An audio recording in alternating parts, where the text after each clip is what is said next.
Joshua, so great to see you. Tell us a little bit about the new book, Making Love to the Land. Yeah, it's been a long time coming. Since about 2019, I've been working on it. It's a book of nonfiction that really details being Indigenous, Cree primarily, Treaty 1 and Treaty 7 in Manitoba and in Calgary, as well as mental health is the big kind of strong proponent of this book, of talking about it, thinking about it, and normalizing it as much as we can, anywho. Yeah. It's been a wild 5 years for you. 3 books, plus your work at the University of Alberta. Has the pace and all this national attention been difficult? I mean, it seems like it would be a weight. Yeah, I think I'm a full-on Capricorn and a workhorse, like born and bred from Manitoba. So I'm always continually busy. Now that I have students that I teach, I keep saying, like, don't publish 3 books in your PhD. Use 1 for your dissertation. But it's been a wild ride. But again, it's all been very welcome. It's been a lot of fun, and I've got to meet and make a whole lot of community across Turtle Island. I love this.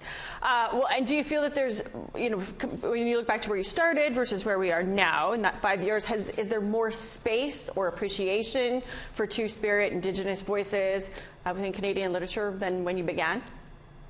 I think so. It's like the landscape of, what it means to be Two-Spirit and queer Indigenous and trans Indigenous folks has been rapidly shifting. And I think, we see that in, the production of these books and books winning awards like Jay Simpson, Ariel Twist, Billy Ray Belcourt, Kai Minaj Pyle, etc. And also the amazing television shows and the films we have now, like Prey and Reservation Dogs.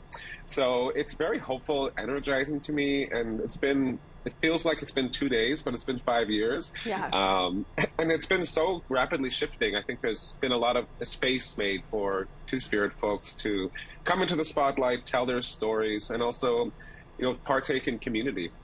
What's next for you? I hate to ask that because you seem like you're busy enough that you shouldn't even be thinking ahead. You should just be thinking like 1 foot in front of the next. But I know people like you, workhorses, Capricorns, are usually looking ahead and have something on the horizon. I have a continual 5-year plan, I feel like. I suspected. I'm teaching now. I finished my PhD last July and got hired almost immediately at the University of Calgary. So I'll be teaching in the English departments and international Indigenous studies there, while also working on my next novel, again, this 5-year plan. So I'm excited to return to the novel, though. No more nonfiction for me for a while. Yeah. Well, we're glad that you could join us today, and we look forward to the book when we can get our grubby little hands on it, and to all the rest of the works that you have sitting on your to-do list. But in the meantime, try to grab some time for yourself and enjoy what's left of this summer, Joshua. Thank you. Thank you so much. Hi, hi.